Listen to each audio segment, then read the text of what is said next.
What is up, guys? My name is Buzzcut, bringing you the second episode of UnLoved, the series where I take weapons in Battlefield 4 and Battlefield Hardline that are just not showing the appreciation that they deserve, and I showcase them for y'all to see just why you could, should, or want to use them. Now, this episode is going to be featuring a weapon that I hold very dear to my heart in my whole Battlefield 4 lifespan, and that is the SV98. I have over 6,600 kills with this damn thing, and it is amazing. It's treating me very well, and I'm treating it just the same. For future references, I'm not going to be putting too many sniper rifles into this series, because basically all the sniper rifles in my own thought process is that they're the same. As long as you can calculate the bullet drop and the bullet velocity, then you should be able to get the headshot almost all the time. It doesn't matter what sniper rifle you're using. Now, with all sniper rifles, this has a maximum damage of 100. Now, there's all the way up until 12.5 meters are you going to have that 100 for like the chest shot. Once you pass 12.5 meters, you will not be able to get a one-hit chest shot unless they are already below the 100% health. The minimum damage of this weapon is 59, which is kind of the same across a lot of sniper rifles. Some drop down below 50. I only believe it's one of them, but that means that with any range, you're going to get a 2-hit kill with chest shots, leg shots, arm shots, or you're going to get a one-hit kill with a headshot. Speaking about headshots, however, this is going to be a little bit more of a challenge to be able to get headshots with this weapon compared to, let's say, the SRR, especially when you're aiming at long range, because this has a 9.81 meter per second bullet drop, which as long as you can get accustomed to it, it is not going to be that hard to master. Now, one of the most important aspects of a sniper rifle that you're going to be wanting to look for is the bullet velocity. This has a bullet velocity of 520 meters per second, which is not very fast compared to the 620 of the SRR. Now, what does all that mean, you may ask? It just simply means that you're gonna have to put a little bit more of a lead on a character or on the enemy that you're shooting at whenever you are trying to take them out. So you may be asking yourself, okay, well, why should I be using this weapon compared to the SRR if every single stat I've been naming off has been kind of worse than the SRR?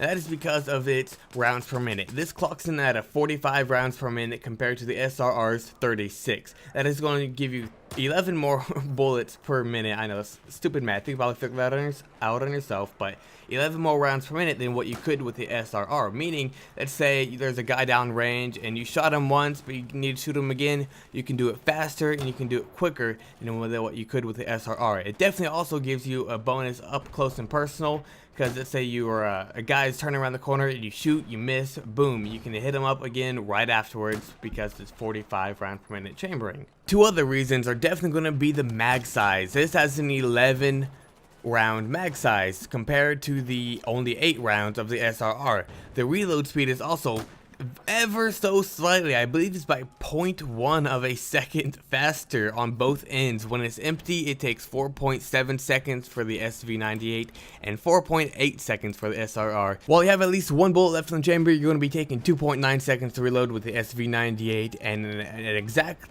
3 seconds with the SRR, which exactly, guys, like I said, 0.1 second is not going to make much of a difference. Moving away from the statistical side of this weapon, I'm going to talk about my favorite loadout. That is going to be using the flash hider for the obvious reason of just hiding your flash. The straight pull bolt, so that way you don't always have to watch yourself go through the animation. It feels a little quicker. You don't have to zoom out all the time. The laser sight, obvious reasons, you know, just a little better hip fire accuracy. And my favorite scope of all time to use with any kind of sniper rifle is the PKA-3.14 times scope. And this scope is fairly good at long range. As long as you can see the Dorito over their head, or as long as you can see a little portion of their head, you should be able to hit them.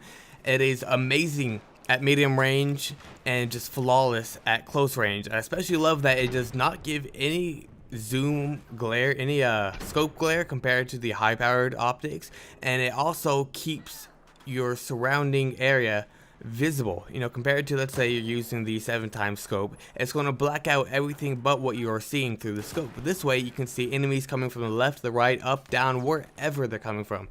And it's, like I said, it's my absolute favorite scope. Well, guys, that about concludes this video. Like I said before, though, I'm not going to be doing too many sniper rifles because just about all of them are the same besides a few different factors. As long as you can get used to the weapon, then you can be good with it, in my own opinion at least. Go ahead and leave a like, a comment down below, subscribe for more, go out and use this weapon. I absolutely love it. 6,600 kills with it. It is absolutely amazing, my go-to sniper rifle. And remember, guys, don't get drunk.